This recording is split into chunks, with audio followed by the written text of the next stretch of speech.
बच्चों, मैं आपका हिंदी टीचर अतुल द्विवेदी आपकी पाठ्य पुस्तक के पाठ 4 समय का मोल जो हमने कल पढ़ी थी, ठीक है, और समझी थी समय के महत्व के बारे में, समय के मोल के बारे में, कि समय कितना जरूरी होता है हमारी लाइफ के लिए, हमारी जिंदगी के लिए।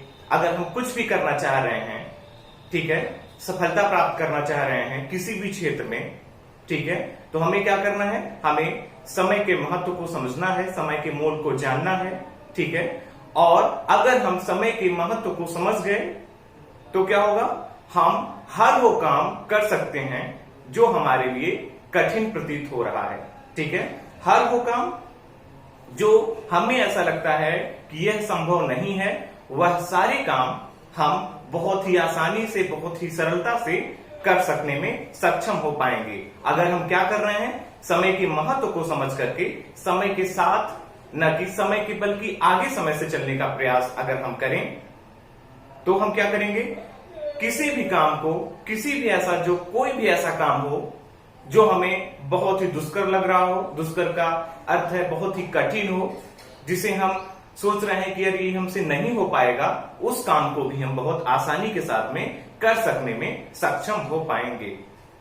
जैसे अगर कोई बच्चा है, वह किसी भी विषय में अच्छे नंबर नहीं ला पा रहा है, जैसे सबसे कठिन कहते हैं कि हमारा मैथ का सब्जेक्ट है, गणित है, इसमें बच्चे कम नंबर ला पाते हैं, वो परेशान रहते हैं कि हम कैसे जो है मैथ में नंबर ज्यादा लाएं, या किसी भी अन्य सब्जेक्ट में जिसमें नंबर कम आ रहे हो उसमें नंबर कैसे ज्यादा लाएं। तो हमें क्या करना है? हमें समय को समझना है। क्या करना है? समय को समझना है। समय को समझने का तात्पर्य यहाँ पे यह है कि हमें टाइम से स्कूल पहुंचना है, ठीक है, और क्या करना है? उस सब्जेक्ट विशेष पे विशेष फोकस करना है, मतलब एक्स्ट्रा ध्यान देना है, अलग से ध्यान देना है, अलग से मेहनत करना है, और समय देना है, उसे ज्यादा टाइम देना है।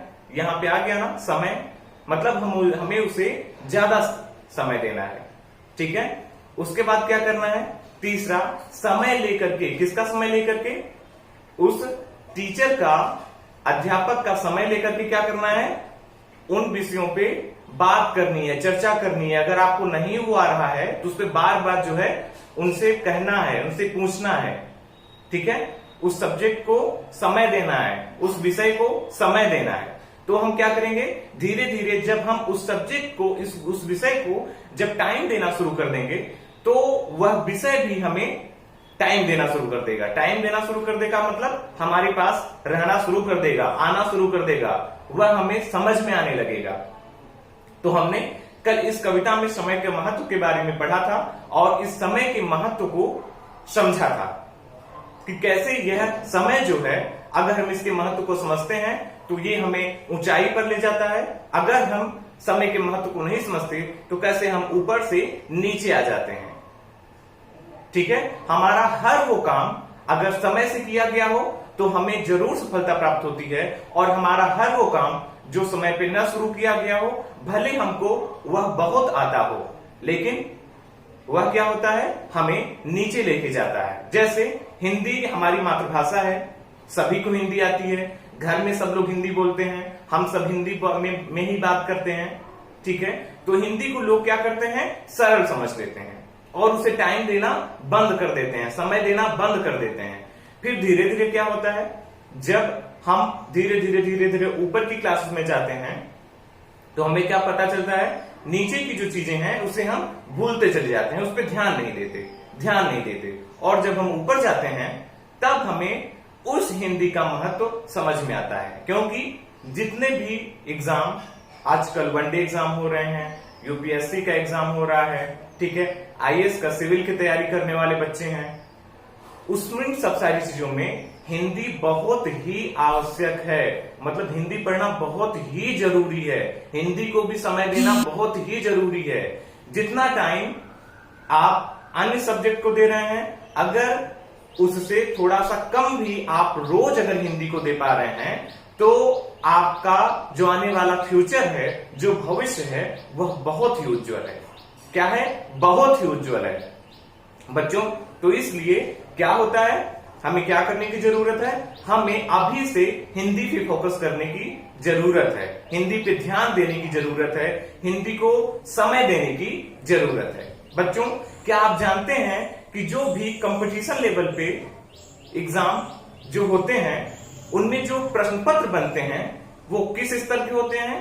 यही आपके कक्षा 1, 2, 3, 4, 5 मतलब 8वीं से 10वीं ऐसे ही इन्हीं सब सारी कक्षाओं के छोटे छोटे जो प्रश्न होते हैं उन्हीं को मिला करके वहां पे प्रश्न पूछा जाता है। और बड़ा से बड़ा कंपटीटर भी जिसको बहुत मैथ आती है, बहुत इंग्लिश आती है, ठीक है, वो सब भी इन प्रश्नों को देख करके चकित रह जाते हैं, हैरान रह जाते हैं। उनको भी इनके उत्तर नहीं आते जो आपको पता होंगे, ठीक है।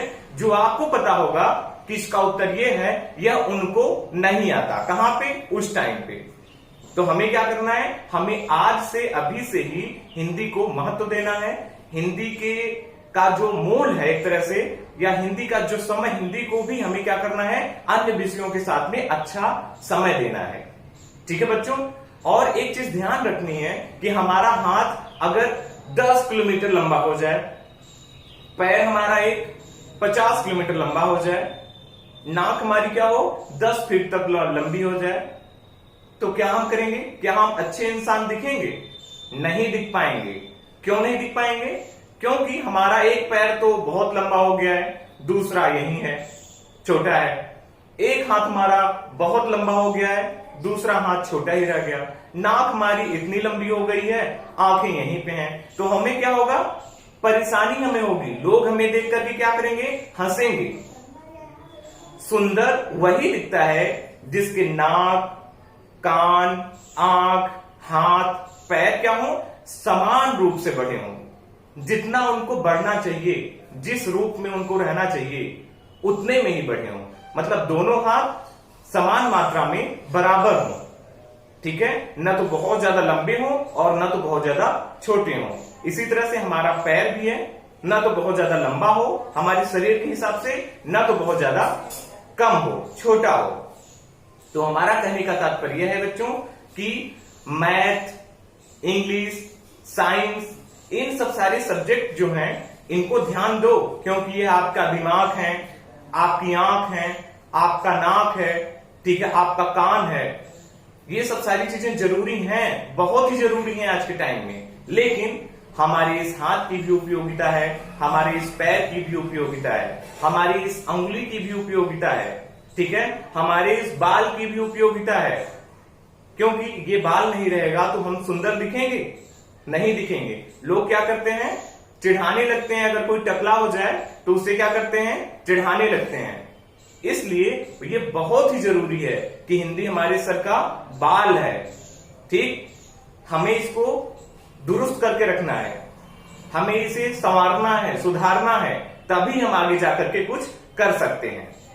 तो बच्चों, इन सब सारी चीजों के अलावा इसको अब यहीं पे खत्म करते हैं और आइए देखते हैं पिछला जो अध्याय हमने पढ़ा, कविता पढ़ी समय का मोल, उससे संबंधित कुछ प्रश्न व उनके उत्तर। तो आइए देखें। इसमें हम यह देखते हैं कि पहले कुछ शब्द देखेंगे और कठिन शब्द और उनके अर्थ जानने का प्रयास करेंगे। जैसे पहला शब्द है सागर। क्या है पहला शब्द बच्चों? सागर शब्द है। और सागर का क्या अर्थ होता है? समुद्र।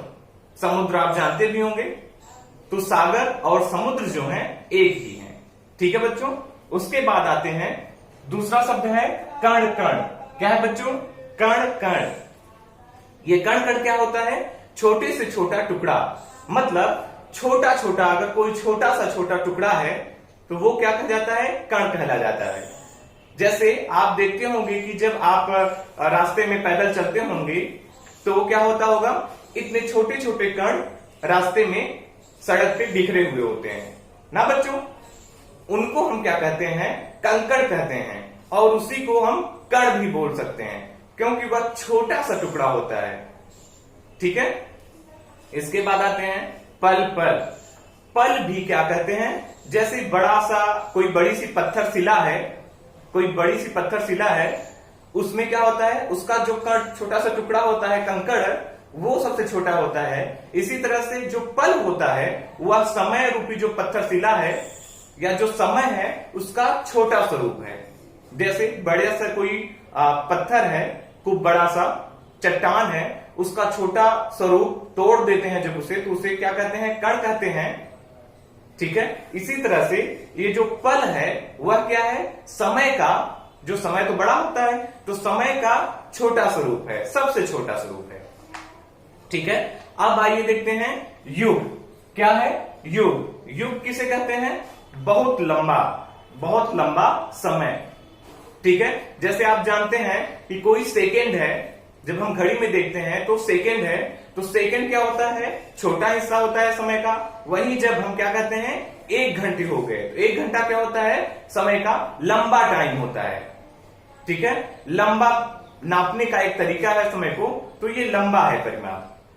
तो इसी तरह से ये जो युग है यह क्या है? और लंबा टाइम है। जैसे हम कहते हैं कि महात्मा गांधी युग पुरुष थे।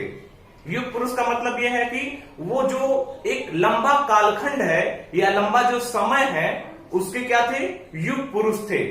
मतलब वो वर्चस्व रखते थे, वो उस टाइम के सबसे अच्छे इंसान थे। ठीक।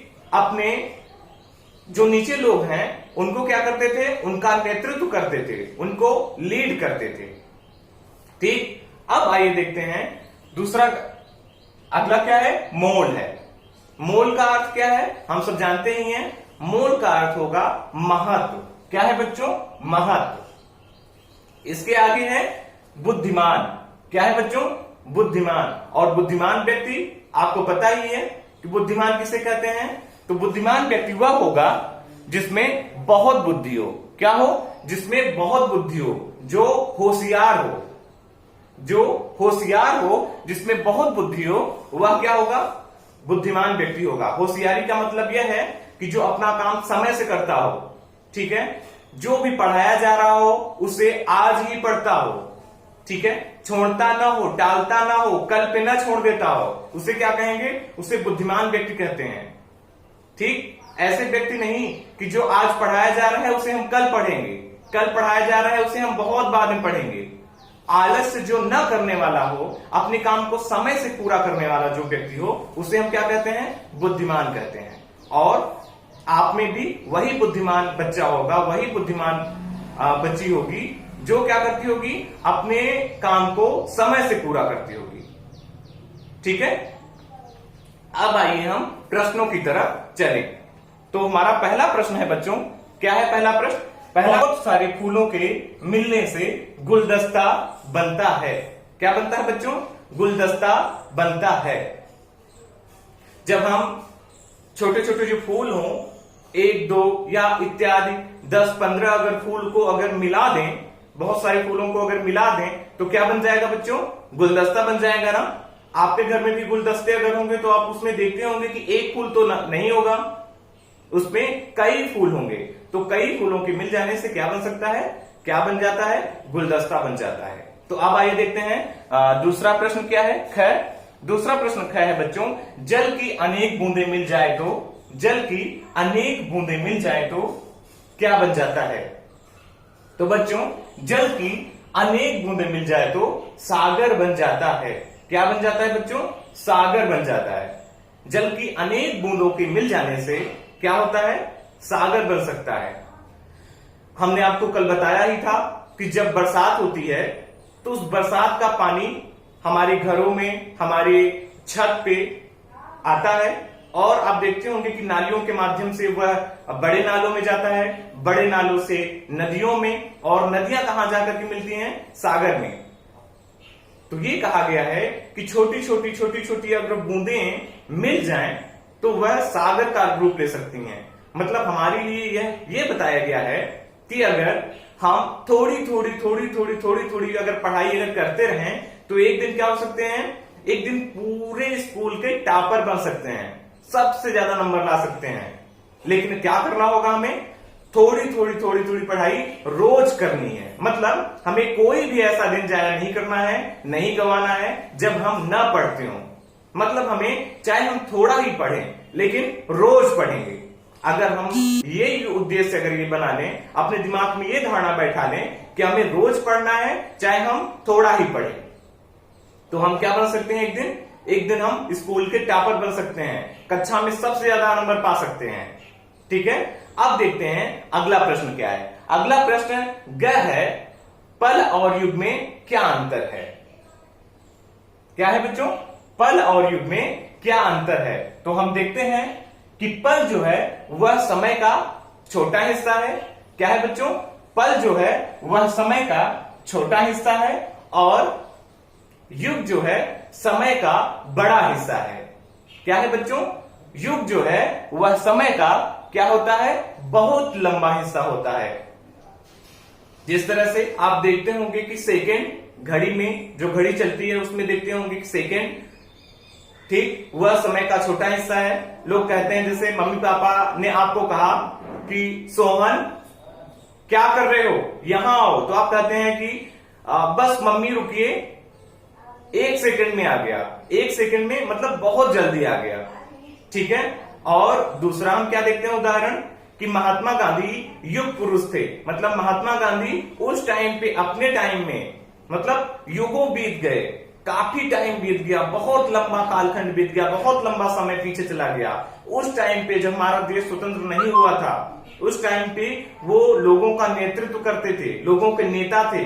ऐसे नेता नहीं आजकल के वाले, वो लोगों को सही रास्ते पे ले जाते थे। ठीक है, गाड़ी से नहीं चलते थे बल्कि पैदल चलते थे। कपड़े क्या पहनते थे, सिर्फ एक कपड़ा पहनते थे, अपने बदन को नंगा ही रखते थे, सिर्फ एक कपड़ा पहन करके उनका काम चलता था। तो ऐसे नेता होने चाहिए जो हमें सही रास्ते पे लेके जाए। ठीक है बच्चों, तो ये हुआ। अब आइए हम प्रश्न के दूसरे प्रकार पे चलते हैं, और आपको ध्यान रखना है, क्या ध्यान रखना है, कि ये जो है, जो हम प्रश्न आपको ये उत्तर इसकी बताने चल रहे हैं, इसको क्या करना है, आपको अपनी पुस्तक में ही क्या करना है, भर लेना है, वहीं पे इसको बना लेना है। तो आइए देखते हैं, ईंटों से ईंट बनते हैं। क्या है, ईंटों से ईंट बनते हैं। ये है पहला विकल्प है बाजार, ये बाजार, वन, घर और क्या है, तालाब। मतलब इसमें यह कहा गया है कि ईंटों से बनते हैं, मतलब क्या होता है, ईंटों से बनते हैं। हमें ये देखना है इसमें कि जो ईंट ईंट ईंट ईंट जुड़ती चली जाती है, तो कल आपको बताया गया था कि ईंटों के ईंट, मतलब ईंटों से ईंटें जब जुड़ती चली जाती हैं तो क्या बन जाता है बच्चों, तो आप सब जानते ही हैं कि क्या बन जाता है, घर बन जाता है। तो आपको इस घर ऑप्शन पे, घर विकल्प पे क्या करना है, टिक लगा लेना है। ठीक है, अपनी पुस्तक में ही टिक कर लेना है। उसके बाद में ख है, बूंदों से बनते हैं। मतलब जो छोटी छोटी बूंदे हैं उनसे क्या बन सकता है, तो विकल्प है इसमें वायु, नाव, बादल और सागर। क्या क्या है, वायु, नाव, बादल और क्या है, सागर। तो इसमें यह कहा गया है कि बूंदों से इनमें से क्या बन जाता है, क्या बन सकता है। तो हम देखते हैं कि बूंदों से क्या बन सकता है बच्चों, बड़ा सा सागर बन सकता है। तो यहां पे चौथा जो विकल्प है इस पे हम टिक मार लेंगे, सही का टिक मार लेंगे। ठीक है, अपनी पुस्तक में। ग है, कण कण मिट्टी से बनती है। क्या है, कण कण मिट्टी से बनती है। क्या बनती है, विकल्प दिया है सरोवर, पृथ्वी, पर्वत और पत्थर। तो आप सब कल जो है इस कविता में पढ़ ही रहे थे कि अगर कण कण जो छोटी छोटी मिट्टी के टुकड़े हैं उससे क्या बन जाता है, उससे जो है वह पृथ्वी, बड़ी सी जो ये पृथ्वी है वह बन जाती है। ठीक है बच्चों, तो हम विकल्प दूसरा जो है उस पे हम टिक कर लेंगे कि ये सही है। अब देखते हैं ग इस कविता के लिए सबसे सही नाम होगा। मतलब जो ये कल कविता हम पढ़ रहे थे और आज उनके प्रश्नों का उत्तर हम दे रहे हैं, इस कविता का क्या है, इस कविता का सही नाम या सही जो है नाम क्या होगा। पहला है घड़ी का मूल्य, घड़ी का मूल्य, सागर और बूंदें, पल और युग, समय का महत्व। तो हम क्या कर सकते हैं बच्चों, चूंकि समय का मोल और समय का महत्व दोनों एक ही होंगे, चाहे हम मोल कहें और चाहे महत्व भी वही है और मोल भी वही है। तो चौथा विकल्प सही है, समय का महत्व। आखिरी है अंग, इसमें है इस कविता से हमें क्या सीख मिलती है। क्या इस कविता से हमें क्या सीख मिलती है, मतलब जो कविता कल हम लोगों ने पढ़ी और आज उनके प्रश्नों का उत्तर हम दे रहे हैं, इस कविता का क्या कर सकते हैं, हमें क्या सीख मिल सकती है। तो विकल्प है, समय आता जाता रहता है, समय अनमोल होता है, समय का ध्यान रखने से हम बुद्धिमान बनते हैं और समय से पहले कुछ नहीं होता। तो इसमें क्या है बच्चों, जो दूसरा विकल्प है, समय अनमोल होता है, क्या दूसरा विकल्प है वह विकल्प सही होगा। ठीक है बच्चों, तो आज के पाठ में इतना ही। हमने सारे प्रश्नों के उत्तर जाने, और जाने ही नहीं बल्कि समझे भी, अपनी जिंदगी में भी हमने उतारने का प्रयास किया। मैं आशा करता हूं कि आप सब सारे बच्चे जो हैं वो इस समय के महत्व, जो ये इसका समय का मोल जो कविता है, इससे आप लोगों ने काफी कुछ सीखा होगा और आज से ही आप ये अपने दिमाग में बना करके बैठे होंगे कि हमें इस समय के महत्व को समझना है, हमें रोज पढ़ाई करनी है, चाहे थोड़ी ही हम पढ़ाई करें, रोज पढ़ाई करें, तभी हम कुछ बन सकते हैं, तभी हम IAS बन सकते हैं, तभी हम एक अच्छे पोस्ट पे पहुंच सकते हैं, तभी हम अपने मम्मी पापा का सपना पूरा कर सकते हैं। कब? जब हम रोज पढ़ाई करें, चाहे थोड़ी ही पढ़ाई करें, लेकिन रोज पढ़ाई करना है और समय के महत्व को समझना है।